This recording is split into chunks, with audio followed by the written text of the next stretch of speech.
حضرت حسن بصری رضی اللہ تعالیٰ عنہ فرماتے ہیں اپنی توبہ کا واقعہ، فرماتے ہیں کہ میں امیر کبیر شخص تھا اور بصرہ کے بازاروں کے اندر دکھی پریشان لوگوں کی مدد کے لیے بھی نکلتا تھا۔ ایک دن میں بازار میں جا رہا تھا کہ ایک خاتون مجھ کو نظر آئی، اتنی خوبصورت جیسے چاند کا ٹکڑا ہو۔ میں نے مسلسل اس کی طرف دیکھنا شروع کر دیا۔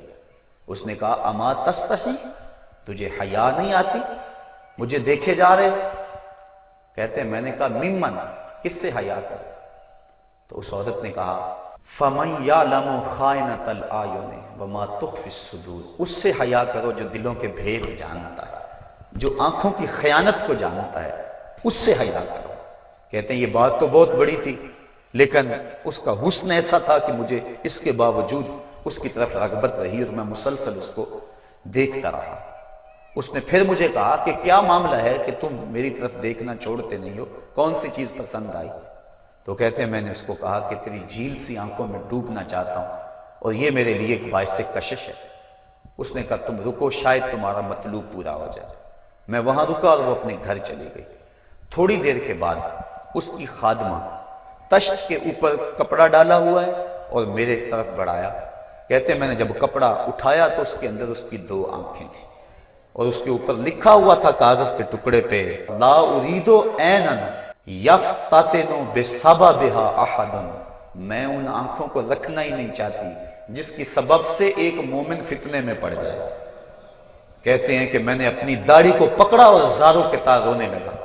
میں نے کہا اے حسن بصری تو اس عورت سے بھی گیا گزرا ہے، اتنا خوف اس کے سینے کے اندر؟ کہتے ہیں میں داڑھی کو پکڑ کے زاروں کے تار رویا اور گھر چلا گیا۔ ساری رات میں نے توبہ میں گزاری۔ جب صبح کا سپیدہ طلوع ہوا میرے دل میں خیال آیا جس نے اپنی آنکھیں وار دی اس سے بھی تو معذرت کر رہا ہوں، اللہ سے تو معافی مانگی۔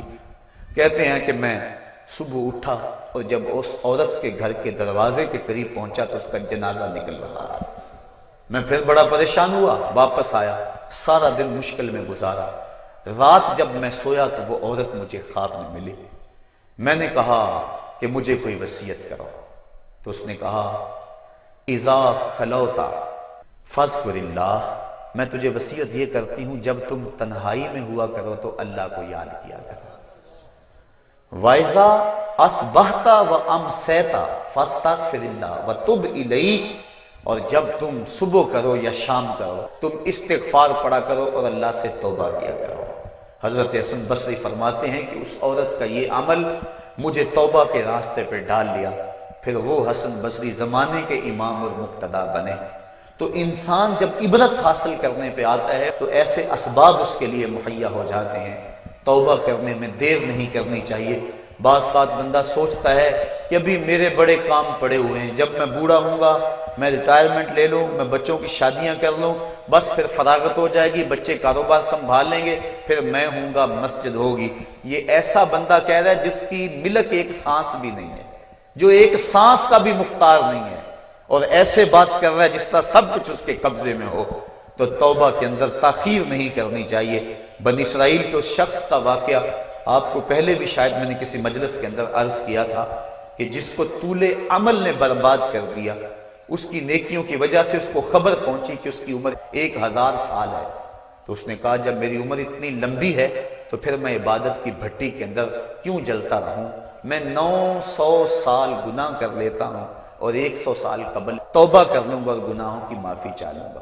900 سال گناہ کرتا رہا، 100 سال جب باقی رہا خیال آیا، پھر سوچا ابھی بڑا وقت پڑا ہوا ہے، میں 90 سال مزید گناہ کر لیتا ہوں، 10 سال قبل میں جو ہے وہ توبہ کر لوں گا۔ 10 سال رہ گئے، پھر خیال آیا 9 سال گناہ کر لیتا ہوں، 1 سال قبل توبہ کر لوں گا۔ جب 1 سال رہ گیا پھر توبہ کی سوچ آئی تو کہنے لگا 12 ماہ ہوتے ہیں سال کے، میں 11 ماہ تک گناہ کر لیتا ہوں، 1 ماہ قبل میں توبہ کر لوں گا۔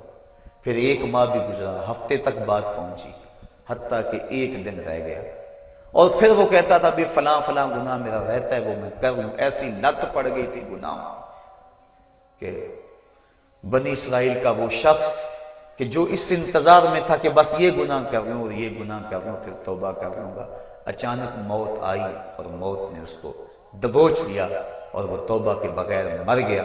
تو طول عمل، لمبی امید کہ ابھی وقت میرا بڑا پڑا ہوا ہے، پہلے تو پتہ ہی نہیں ہے کہ وقت موجود بھی ہے یا کہ نہیں، اگلی سانس آئے گی یا کہ نہیں، دوسری بات جو کیفیت اب ہے پتہ نہیں آگے ہو یا نہ ہو۔ شیطان کو جتنی مہلت دو گے، جتنی بیماری گھر کر جائے گی، اس قدر ہی اس کا ختم ہونا مشکل ہے۔ اس لیے جب گناہ کرے تو فوراً توبہ کر لے، گناہ مٹ جاتا ہے۔ اور اگر انسان کہتا ہے کہ نہیں نہیں یہ کر لوں پھر توبہ کروں گا، تو توبہ کو مؤخر کرنا انسان کو گناہ پر دلیر بنا دیتا ہے۔ اور ایک حدیث میں آتا ہے جب انسان گناہ کرتا ہے تو اس کے دل پر ایک سیاہ نقطہ پڑتا ہے، اگر وہ توبہ کر لے تو وہ مٹ جاتا ہے، دل شفاف ہو جاتا ہے۔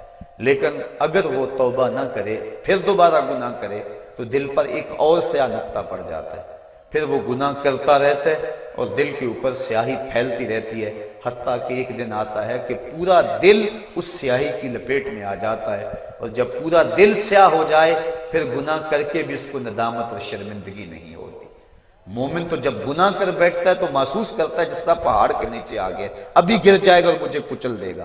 اور منافق یہ سمجھتا ہے گناہ کرنے کے بعد کہ بدن پہ مکھی بیٹھی تھی، ہلکے سے اشارے سے میں نے اس کو اڑا دیا، وہ مکھی کے بیٹھنے جیسی کیفیت کا احساس کرتا ہے منافق۔ تو جب دل سیاہ ہو جائے تو بندہ گناہ پہ گناہ کرتا ہے، زندگی گناہوں سے لتھڑی ہوئی گزرتی ہے لیکن توفیق توبہ نہیں ملتی۔ صاحبو، زندگی بیت رہی ہے، ایک ایک لمحہ کٹ رہا ہے، ہم لمحہ لمحہ موت کے قریب ہو رہے ہیں۔ ہم سمجھتے ہیں ہم بڑے ہو رہے ہیں لیکن نہیں، ہم چھوٹے ہو رہے ہیں۔